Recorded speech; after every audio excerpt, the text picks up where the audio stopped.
Hey,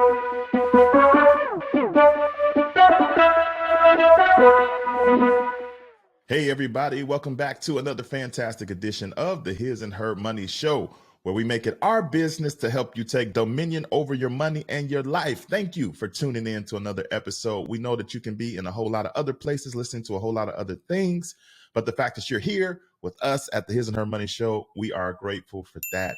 Thank you, thank you, thank you. If you haven't already done so and you're listening to the podcast version, please leave us a 5-star review, letting everybody else know that this is a show that's worth listening to. That will help us get the word out that much quicker and that much wider. And you'll help us spread the message that His and Her Money is trying to spread, which is that of financial freedom. So thank you in advance for doing so. We are excited about today's episode because, hey, we have a guest on that we've been reading for literal years. Even before His and Her Money existed, we were reading the man behind this platform, a platform that we love called Financial Samurai. And the man behind it, he's coming out of the shadows. Let me tell you something. We're going to get into that later, but his name is Sam Dogen, and he has written a fantastic new book that's going to help us all understand this money game a little bit better. And he's here to share some wisdom and some insight from all that he's learned over the years. So get your pen and paper ready. Get your notes app open, because I promise you there's going to be some wisdom shared in this episode. So get ready. Let's go get Sam so we can hear all about his wisdom on the matter. Hey, Sam, welcome to the His and Her Money Show. Hey, Talent, how are you? Thanks for having me on. Doing well, man. Excited to get to talk to you, meet you for the first time. I've seen your moniker on the website and read your words for a long time, and now we get to meet and talk. So me personally, I'm excited, but there's some people being introduced to you for the very first time right here and right now. So for them, can you say hello and then kind of let them know what you're all about? Hey, everybody. It's Sam here. So my story is pretty basic. I worked in finance for 13 years, 1999 to 2012. I worked at Goldman Sachs and Credit Suisse. And then in 2012, I decided I had enough. I just couldn't take the grind, the 60-hour work weeks, all the back pain, jaw pain, sickness, and stress. And so I said, you know what? I got to find a way out. And I was able to find a way out by negotiating a severance that was the catalyst, because it provided for about 5 to 6 years of living expenses, just normal living expenses, so I could go out and do something on my own. And so now here I am. In 2020, I started writing a new book called Buy This, Not That: How to Spend Your Way to Wealth and Freedom. And it's out July 19th, 2022. So that's what's up. Take us back. We got the book now, but take us back to the beginning when you first started your blog, because you are an OG in this game, right? Before people call us OGs, like, nah, there's people doing this way before us. You started, I believe, back in like '09 is when you dropped your blog. So take us back there. What was going on with you? What made you want to put, because it's trendy now to have your own platform and stuff like that, but back when you started, it wasn't necessarily in vogue. So what made you get started was wanting to put the thoughts and the findings that you were finding to paper, so to speak. Yeah, well, in July 2009, I started Financial Samurai. It was literally the bottom of the previous global financial crisis. And the reason why I started was because I had the idea of Financial Samurai in 2006 after I graduated from business school. But because my firm paid for my school, I said, you know what, let's just focus on work. And so I just worked until one year I lost 35% of my net worth in about 6 months, because the financial crisis just crushed me. And so I decided, well, let me no longer delay starting Financial Samurai so I could figure out a way to get through all this chaos that was happening in the world. And writing to me was a cathartic way to get over the fear and the loss and to connect with other people. And so I started doing that, Financial Samurai, writing 3 times a week, every single week since then. And so finally I was able to escape in 2012 because I figured out what I really, really wanted to do, which was to write online and share stories and help people build more confidence about their money so they can do more of what they want. I think the conversation has been around for a while about debt freedom. There's been a lot of people talking about things like budgeting and saving. You were one of the first people to like publicly be a face of what's known now as FIRE, financial independence, retire early, financial independence in general. How did you come into the knowledge of there is a chance that I could do some things that would allow me to not have to wait until I'm 65 years old to retire? Because for some people, that's the only prescribed definition of retirement that we've been given. So, how did your paradigm shift? And what is your message to people who are hearing that phrase, that acronym for the first time right now? Well, it's interesting because when I started working in 1999, I had to get into the office at 5:30 in the morning, and I wouldn't be able to leave until 7:30 because I had to connect with my colleagues in Asia.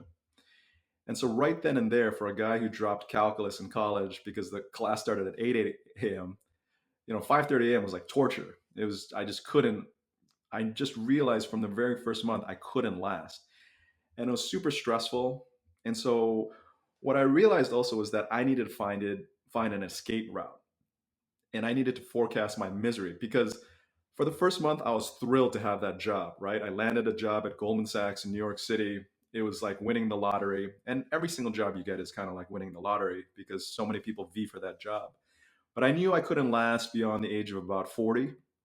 And I saw my parents, they worked in the government, they worked until 60s, but I just couldn't last. So it forced me, a really tough job forced me to save and figure out ways to generate passive income so that by the time that I was totally burned out, I wouldn't have to continue grinding and I would have options. So in my definition, since 2009, I've been writing about this, is you're financially free when your investments generate enough passive income to cover your basic living expenses. And then anything above that is gravy. And so since that time, it's been pretty interesting to see the evolution of what the definition of financial independence is. You've seen terms such as barista fire, which is pretty cool because I thought about barista fire as well. And that is the idea of working at a coffee shop to get some supplemental income and healthcare to provide for your early retirement lifestyle. And then there's fat fire, which is basically having more money to live a six-figure, multiple six-figure lifestyle in retirement. And then there's coast fire, where you just coast because you have enough retirement income, retirement capital that'll compound over time, so that by the time you're 60, you're good to go. So there's a big evolution since 2009, and I think it's because achieving financial independence is really difficult based on the traditional term. And so what we want to do is we come up with new terms to try to fit our situation so it can help keep us motivated to continue to save and invest.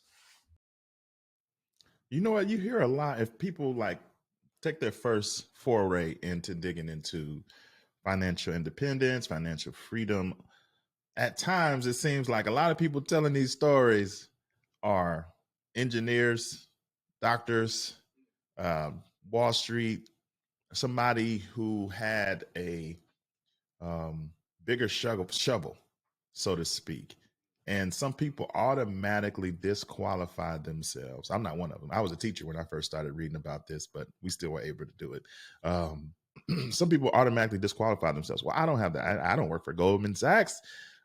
What would you say to people who hear that term?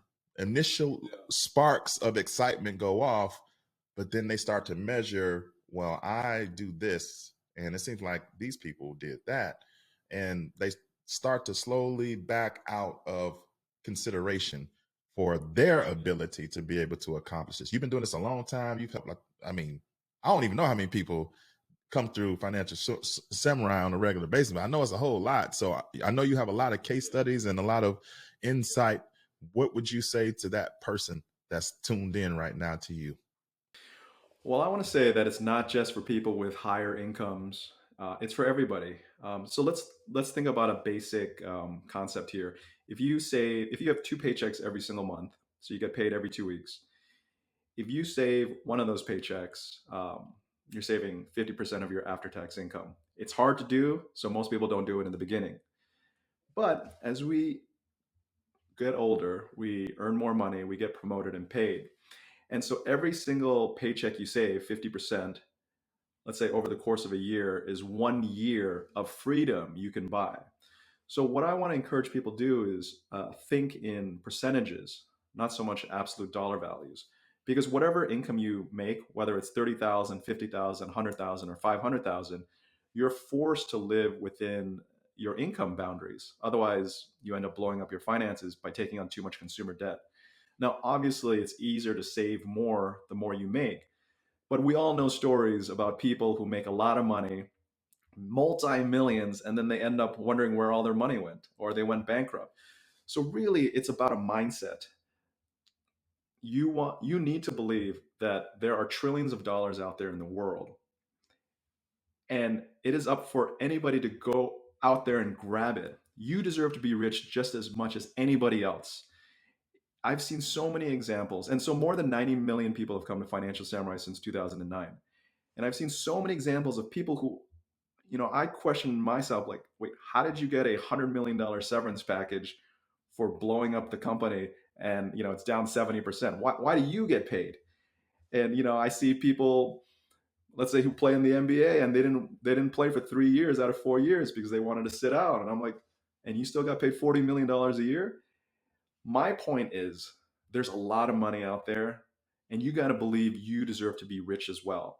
So part of that is empowering yourself with the knowledge from people who've been there before and who are willing to guide you and share with you their stories. There's a lot of tactics involved. And also, it's about having that mindset. It really is that mindset. Courage and the belief that you deserve to be rich, I think, is more than half the battle. Yeah, man, good stuff. Now, you wrote a fantastic new book, Buy This, Not That. Talk to us about the title, what's really behind the heart of it, and what was on your mind when you sat down for the reader to take away when they walk through the pages of your book. Right. So I thought it was a great title because every single decision you have is a decision not to make that other choice. There's always opportunity cost when you're making a decision. So with Buy This, Not That, not only is it a book about helping you achieve financial independence sooner rather than later, it's about tackling some of life's biggest dilemmas. We all go through them because at the end of the day, money is there to try to provide for a better lifestyle, right? It's not just to hoard money and say how much money I got. I mean, if that's what your goal is for money, then there's probably some personal issues you got to deal with. So, using money to live a better lifestyle and tackling some of the biggest decisions so that you make optimal decisions versus suboptimal decisions. And I believe we should all think in probabilities and not absolutes. And so, what do I mean by that? So instead of thinking you need 100% certainty to make that investment, or to ask out that girl or boy, or to apply for that job, or to buy that house, or whatever it is that there's uncertainty, think about probabilities. Think about using a 70-30 decision making framework, where I say, if you believe there's a 70% chance or greater you're going to make the right decision, go for it, while having the humility and understanding, knowing that 30% of the time you're going to mess it up, right? But you're going to learn from your mistakes and get better. Good stuff. Now, you talked to us about how Financial Samurai started in the midst of a global financial economic crisis. At the time of this recording, signs are pointing toward a global financial economic crisis. How has coming through that informed how you're showing up, how you're strategizing, how you're thinking financially now? So we all know that part of investing is the price of admission is occasional loss. And so if you look over the long term, S&P 500 has returned about 10% on average since 1926. The bond market has returned about 5% on average since a similar time period, and so forth. And so now the good times are kind of over for now, right? We had tremendous amount of economic stimulus since 2020, and now the Fed is taking away the punch bowl, hiking rates, and so money is getting more expensive. Risk assets are getting less expensive because they're selling off aggressively. And so, what I want to do with my book and with my readers and listeners is to develop a framework So no matter what type of environment we're in, whether it's a bull market or a bear market, if you asset allocate based on one of the three frameworks that I have, and you invest based on your risk tolerance, things should turn out fine in the long run and in the medium run.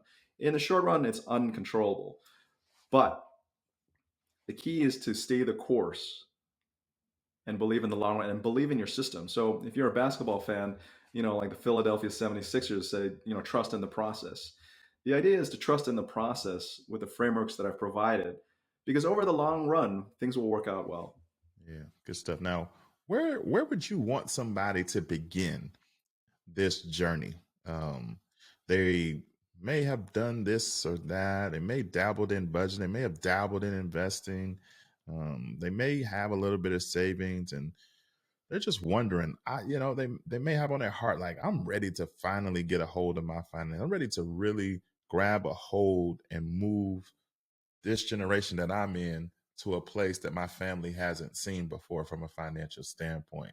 How would you encourage them to just begin the journey? Right. So you begin your journey by figuring out your goals, and then you reverse engineer how are you going to get there. I have a saying, and that goes, if the amount of money you're saving each month doesn't hurt, you're not saving enough. Too many people wing it when it comes to their finances. They wake up 3, 5, 10, 20 years later and they wonder where all their money went. So it's imperative to have your goals set out and that plan and to start with budgeting and savings, right?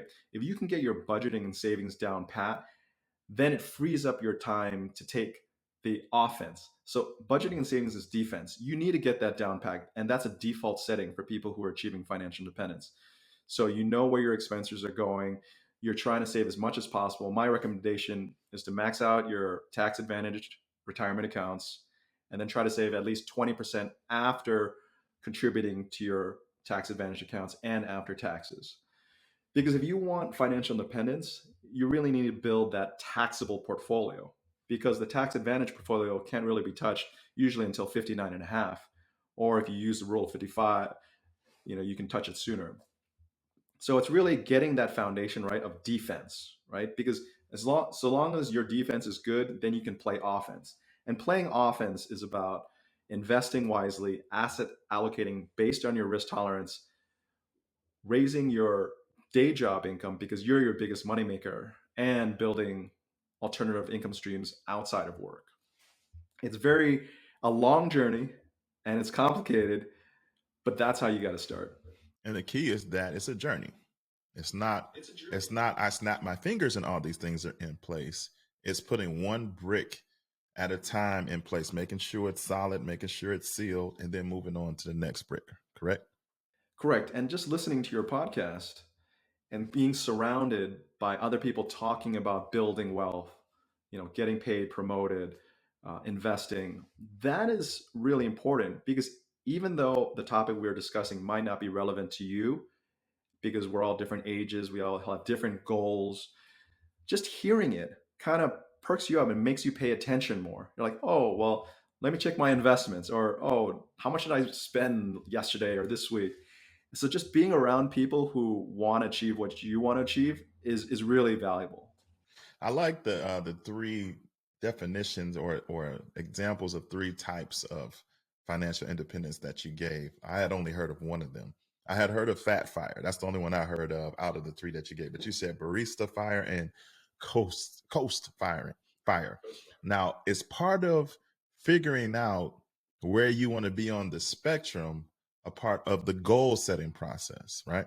I'm asking. And then how does one figure out how do we figure out what am I aiming for? I know I want to be independent, but how do I know when I am or how much I need for that to become my reality?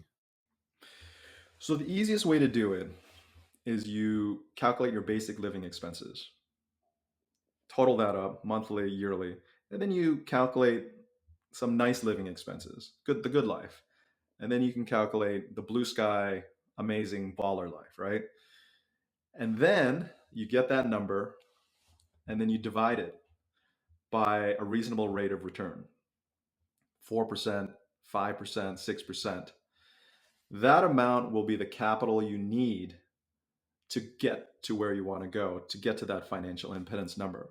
So if we just do some basic math and we say, well, I'm happy living off $50,000 a year, right? So you take $50,000 divided by, let's say, 5%. So you get $1 million.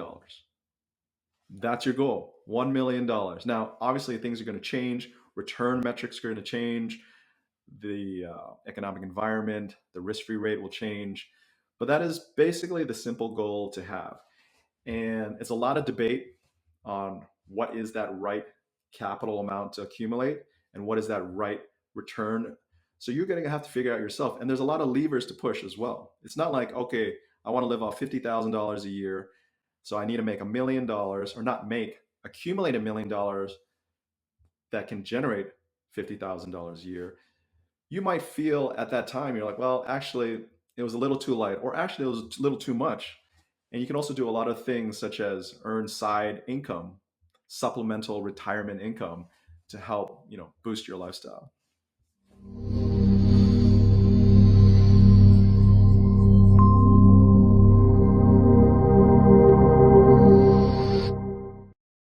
Imagine a life where your money isn't strangled by mortgage payments. Imagine what you could do when you don't have to send them money that you work so hard for. Come get simple, powerful, and real solutions to eliminating monthly mortgage payments forever. America's #1 money couple presents Crush My Mortgage. In this exclusive course, you will be equipped with strategies to help you move faster toward the promised land of owning your house free and clear. Learn strategies to help you in the areas of payment acceleration, extra income generation, and wealth creation, all to help you crush your mortgage. Visit crushmymortgage.com and get started today. Join us on the path to power, freedom, and legacy. That's crushmymortgage.com.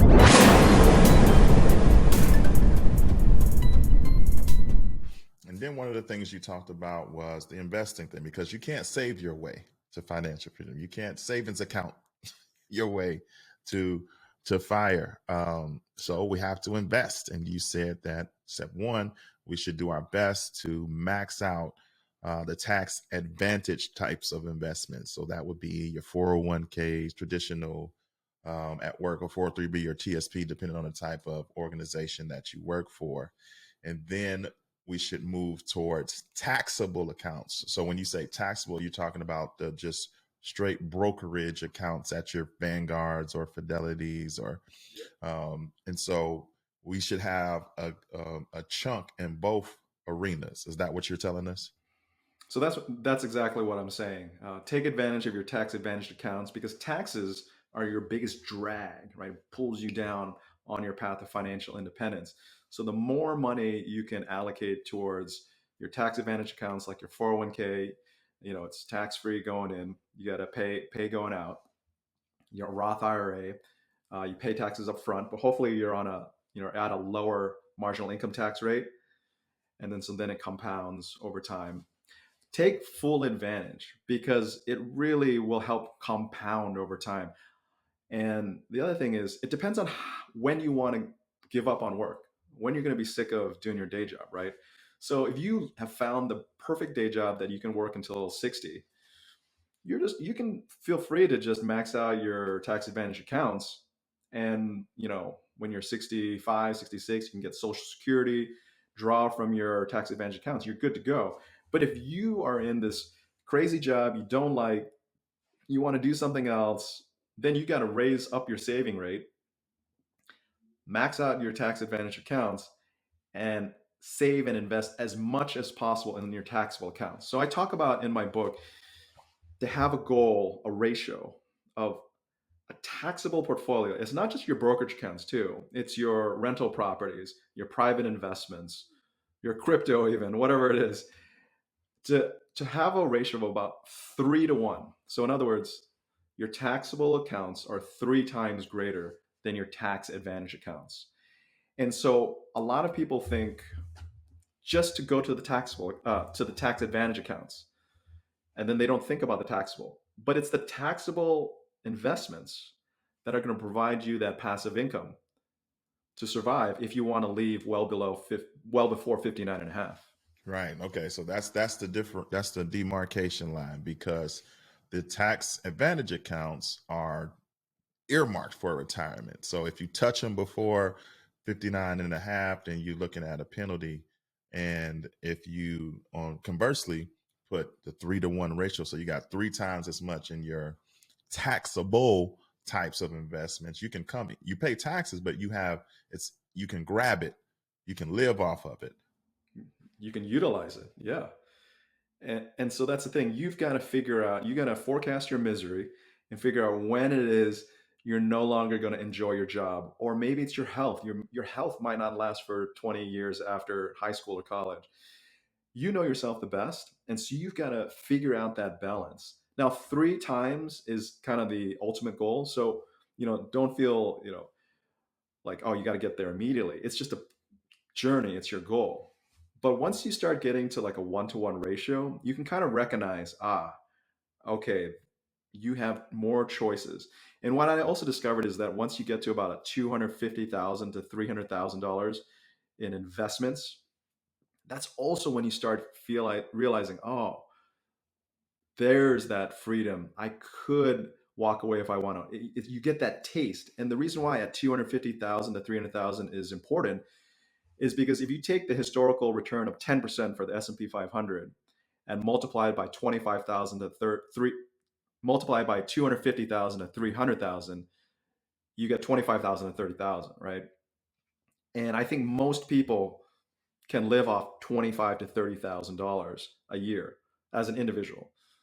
Um, Obviously, it's harder in some cities than others, but that is when you start realizing, oh, your investment returns could return more or enough so that you don't have to work. That's where it gives you that idea and that momentum.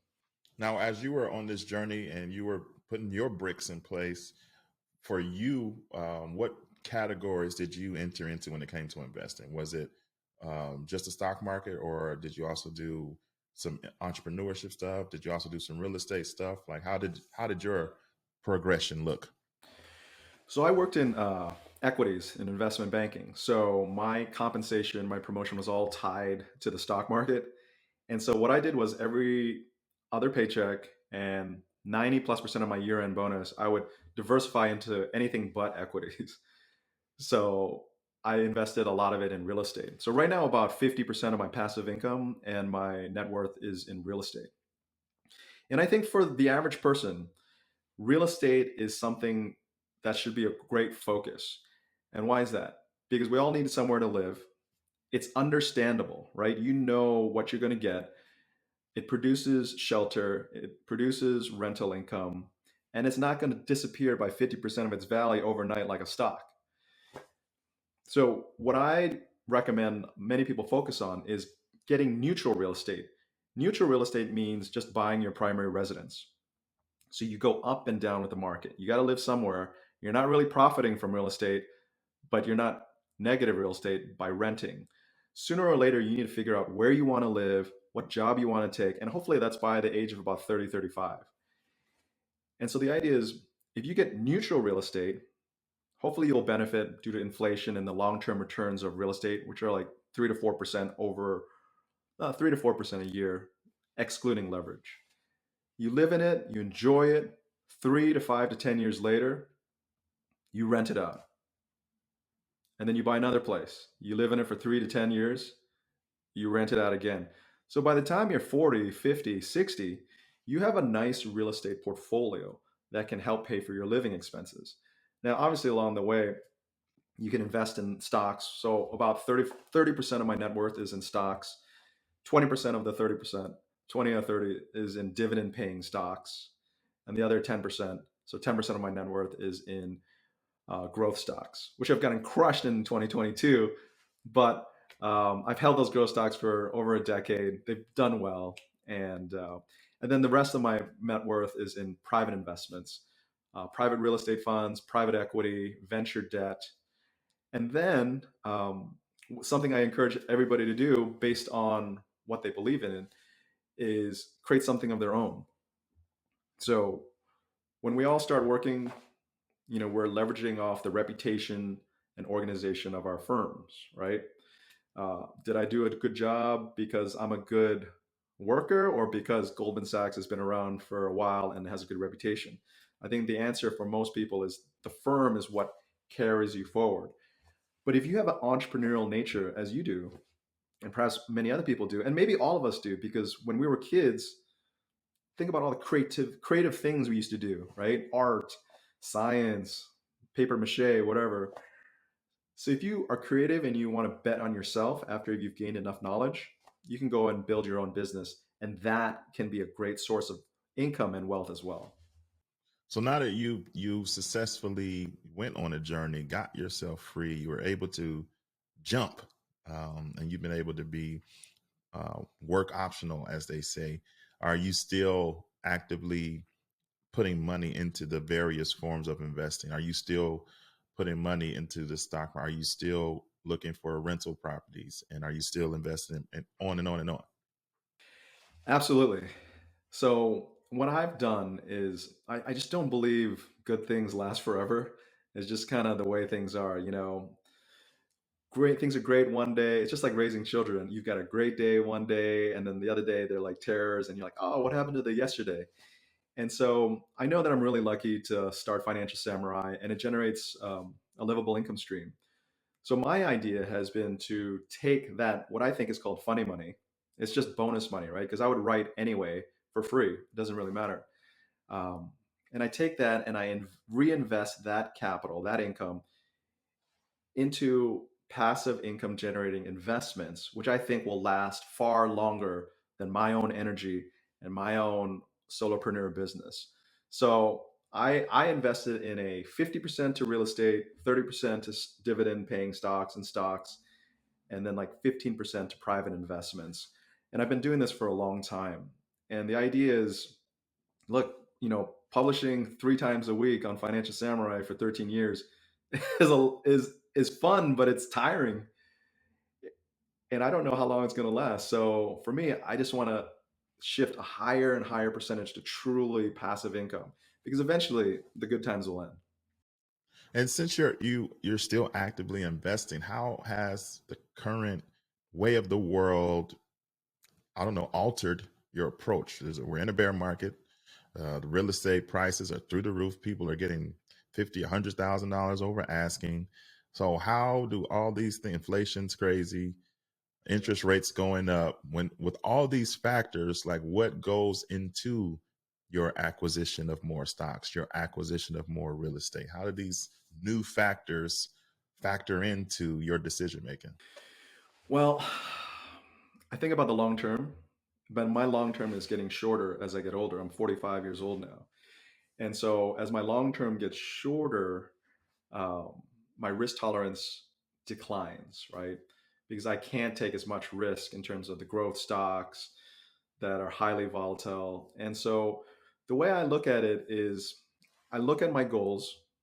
I have young children, so my goals are to try to be there for them as much as possible at home while they're still at home and while they still want to hang out with me and play with me, right? Because I know, maybe at age 14, they're probably going to want to have friends and do their other things. So my goal is really a little bit more conservative and more defensive right now because I don't want to risk blowing up my finances and being forced to go back to work while they're still at home. And so that's the thing. So, after maybe 18, after they've left or after college, maybe I can go crazy and take a massive amount of risk because, I have just me to care for now. So, what I recommend viewers and listeners is to, again, always recalibrate and understand what your goals are every single 6 months, every year, and remind yourself why you're investing. I am investing because I don't want to go back to work. I am saving because I just don't want to go back to work. It's just too crucial a time period as a parent to not want to spend more time with them. And so you got to figure that out on yourself because I think over the long run, things will work fine with real estate, with stocks. Stocks are down 20% year to date, bear market technically. I look at that and say, hey, you know what? The economy is still fine. Things are fading, but inflation will likely turn. I think August 2022 is going to be the sign when inflation is clear that it's going to turn. The Fed is probably going to not have to raise their Fed funds rate as aggressively. And as a result, there's going to be an increased appetite for risk assets. That's for stocks. Now for real estate, I think, well, it's been go-go boom time since 2020. Um, Mortgage rates are up 2% over the past 12 months. That's totally going to hurt affordability. Real estate is going to fade for sure, I think. And in the hottest markets like Austin, Phoenix, Miami, probably, the prices that have gone up 40 to 50%, way higher than job income growth. That's unsustainable long term, right? There has to be a good relationship between income growth and real estate price growth. So for me, I'm staying away from the hottest markets. I'm actually looking at the markets that have underperformed since 2020. And ironically, those are the most expensive markets, such as San Francisco, New York City, because everything tends to kind of mean revert. And there's this one thing about real estate that I think it's worth mentioning on this podcast is that the pandemic has throttled foreign real estate demand over the past 2 years. It's hard to buy US real estate. But before 2020, foreigners were buying about $100 billion a year in US real estate.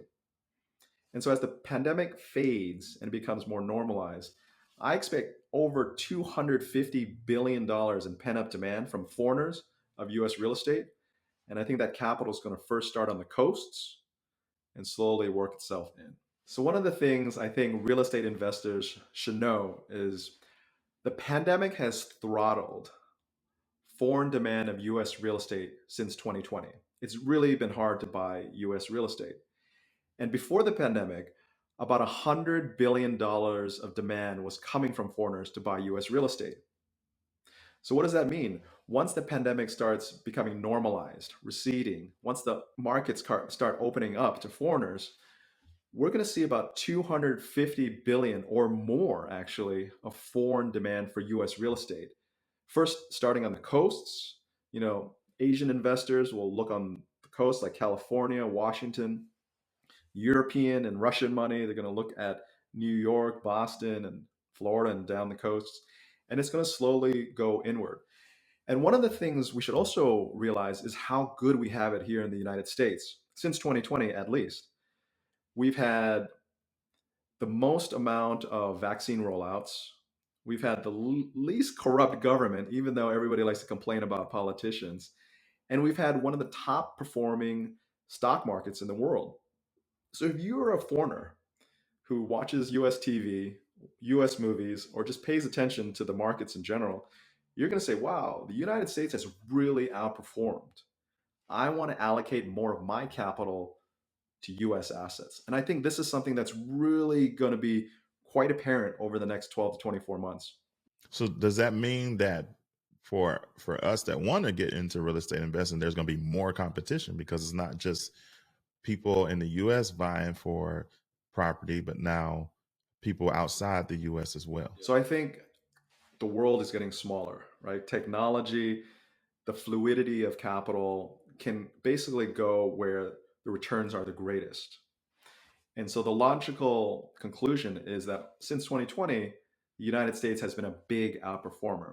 So it's important to understand that. So if you are living on the coasts, I think that flood of capital is coming over the next 12 months, for sure. And so you probably, if you're short real estate by renting, you probably want to figure out some good deals now because there's more inventory and there's more opportunity now because rates have gone up and people are unsure of what's going on. And you have more time if you live in the heartland or in the Sun Belt, right? Because that capital is you're not competing against international capital, you're just competing against domestic capital. But the problem is the domestic competition has been increasing because more people have gone from expensive cities to cheaper cities, right? It's just logical and rational. So I would say over the next 12 months, you have opportunity to buy real estate at a discount. And hopefully you can get a 5-10% discount to, let's say, January 2020 levels, because I think that capital is coming. And I think inflation is going to roll over and mortgage rates are going to come down again over the next 12 months. And so how do you approach, because you said you're allocating like 50% of your money toward real estate. So in between finding the deal that you want, are you like socking it away in a certain account so that when you find a deal that fits your criteria, you can strike? Or how do you approach that in between time?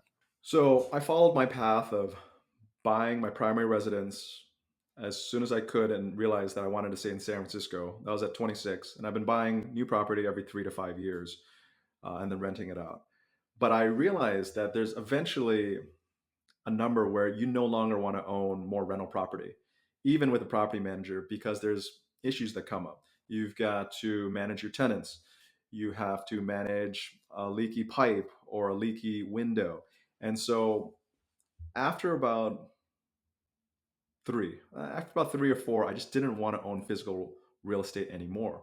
So I started allocating more and more to public REITs, private REITs, private funds such as the ones from Fundrise, and just allocating more towards 100% passive real estate investments. And again, following the percentages that I am comfortable with, right? So 50% of my capital, real estate, 30% of my capital, stocks.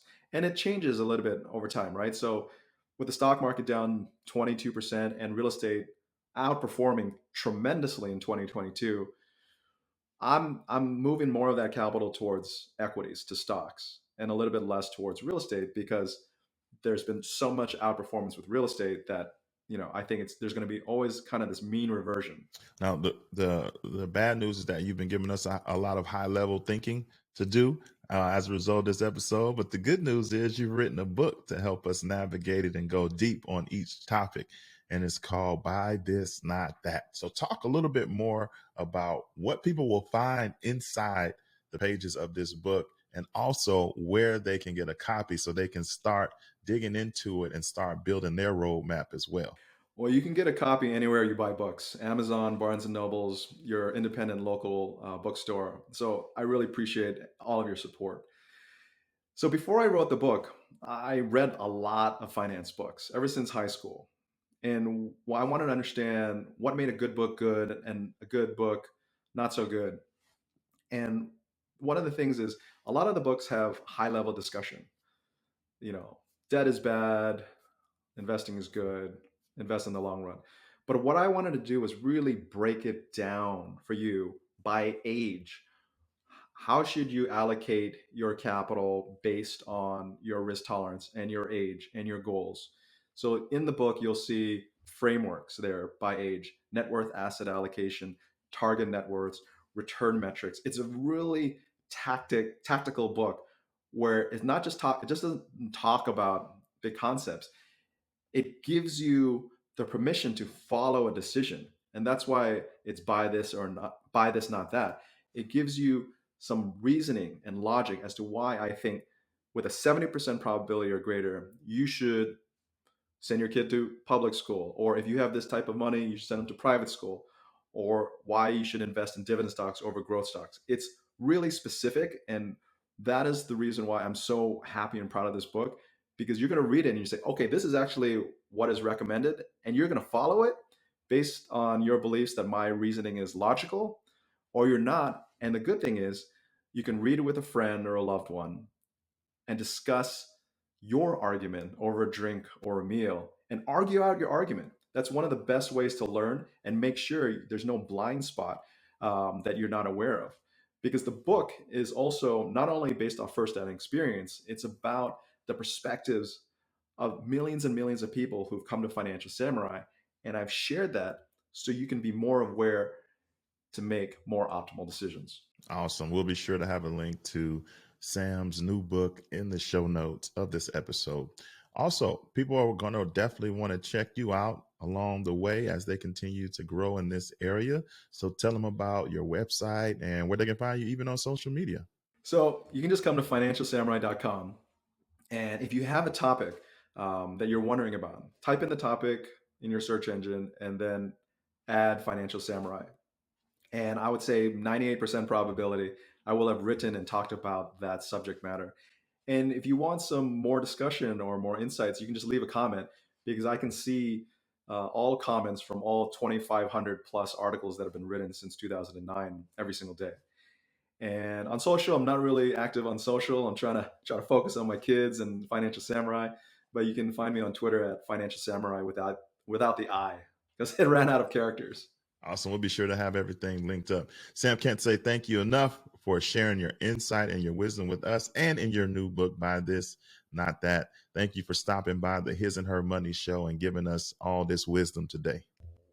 Thank you so much for having me, Tyler. Appreciate it. Well, there you have it, ladies and gentlemen. Another fantastic edition of the His and Her Money Show is in the books. Speaking of books, make sure you go and get Sam's brand new one. It's called Buy This and Not That. We have a link to it in the show notes of this episode. I hope that you followed my instructions and you took some good notes and that you're ready to take even better action. You have what it takes. Don't talk yourself out of it. Talk yourself into a more prosperous future. And do it one step at a time. Put one brick in place at a time, and you will get there.